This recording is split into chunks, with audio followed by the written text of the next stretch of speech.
Is Netflix in trouble? Is the company that led the way for online streaming getting close to being saturated? After more than 1 million clients terminated their subscriptions to the streaming platform. The streaming giant has been a decline in subscriber numbers for the past 2 quarters in a row, and the future is not clear. So why is Netflix losing subscribers in the channel? Subscribe if you want to see more videos like this. Netflix was supposed to be the panacea that would solve the ills of the cable television industry. Can you recall a time when the gray boxes on your console were at a particularly high level? You would scan through hundreds of channels, giving each low-budget show little more than a second of your time, and then you would come to the conclusion that there was nothing interesting to watch. Unfortunately, everything that was on TV was awful, despite the fact that there was a lot of it. So, recent times and the pandemic have been beneficial for businesses, such as Netflix and others that, in essence, would want you to sit and do nothing. In recent years, Netflix has seen tremendous growth, and as a result, the company has become a pricey and faceless giant. But how bad is it currently? What struggles are they facing? And will it fall soon? According to the preliminary earnings report for the first quarter of Netflix's fiscal year 2022, the business's expansion in terms of revenue has slowed down considerably. 200,000 individuals made the decision in the first 3 months of this year that they had had enough and canceled their memberships. According to the estimates done by Bloomberg, this is the first time since 2011 that Netflix has seen a decrease in the number of users it has. And as if that was not worse enough, Netflix anticipates that by the end of July, another 2 million paying subscribers will terminate their subscriptions to the streaming service. This is especially disappointing given the business's projection in January that it would attract 2.5 million members over the first half of the year. At the time, this prediction was considered to be exceedingly inadequate, despite the fact that the company still believed that it would continue increasing. This most recent piece of news caused Netflix share to plunge by over 25% during after-hours stock trading, erasing approximately $38 billion from the company's market valuation in the process. The market value of Netflix was later reduced by more than $50 billion as the day continued. That is the biggest drop in the past 10 years, and it is the lowest point that the company has reached since January 2018. There's obviously a lot more going on with Netflix. They have claimed that the situation in Ukraine is mostly to blame for the loss of 700,000 subscribers in Russia as a result of the company's decision to leave the country. The company believes that it would have attracted 500,000 users if it hadn't departed Russia, but the actual number is still far lower than that they had anticipated. Netflix is still highly popular. It has 222 million subscribers all over the world. However, the company claims that over 100 million homes share passwords, with almost a third of those households located in the United States and Canada. So, as the company explores more expensive account sharing solutions in Chile, Costa Rica, and Peru, it's possible that this practice may stop very soon.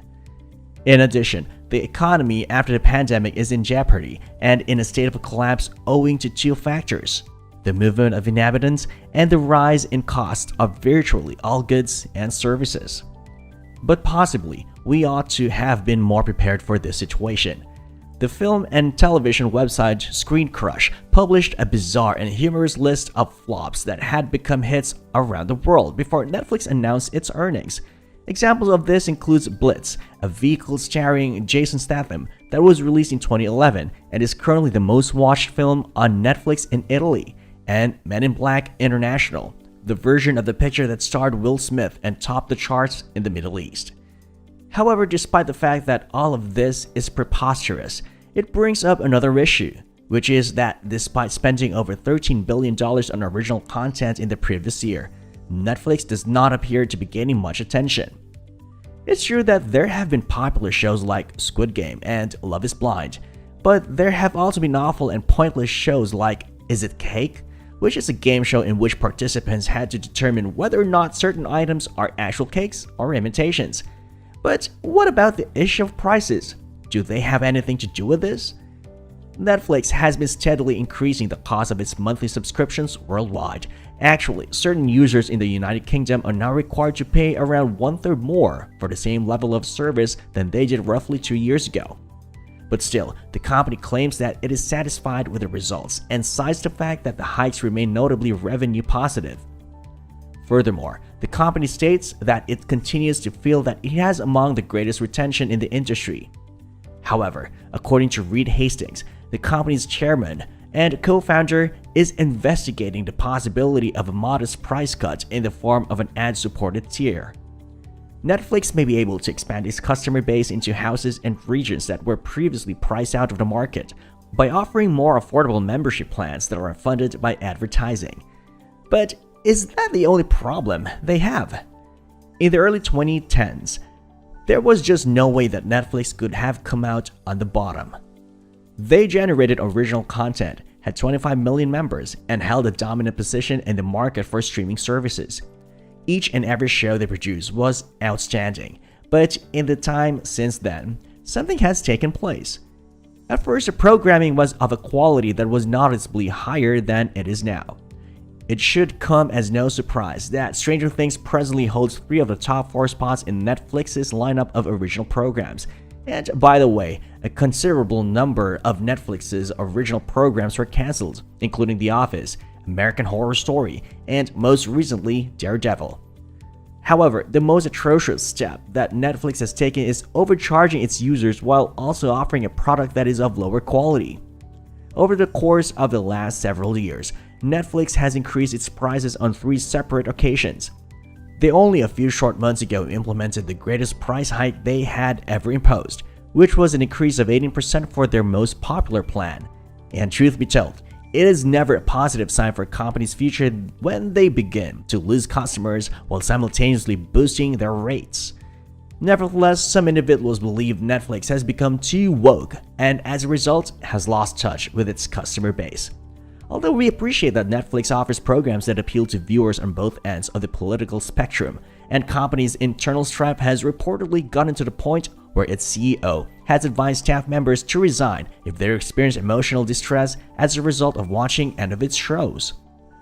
Anyway, although each of these aspects raises illegitimate concerns, it's unlikely that any of them will prompt the end of the reign of Netflix in the near future.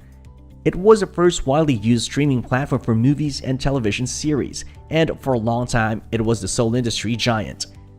The industry underwent a paradigm change as a direct result of it, but it does not ensure that it will maintain its leadership position, and a good case study for this would, of course, be MySpace. Users now purchase multiple memberships so they can watch everything exciting that is currently being released. However, because there is a huge financial strain all over the world, a significant number of consumers will eventually go to rival services such as Disney+. So the question is, what is Netflix doing about it? Well, Netflix entered the video game market a year ago, but it does not appear to have had a great deal of success in that sector. There's no denying that Netflix ran into some difficulties, but the streaming service is still very much alive. It has a ton of incredible content and a subscription plan that's not too expensive, but its stock is still a little bit overpriced. The basic problem is that competitors are now maturing to the point where they can give significant competition. The only question that remains is how Netflix intends to differentiate itself from its rivals in the market. And that's all for today's video. So, do you think Netflix will win again? And what should it do to ensure that it wins? Comment below, let's engage. Also, if you're interested in more videos like this, make sure you like this video and subscribe to our channel. Don't forget to turn on the notification bell for more amazing videos. Goodbye and see you in the next video.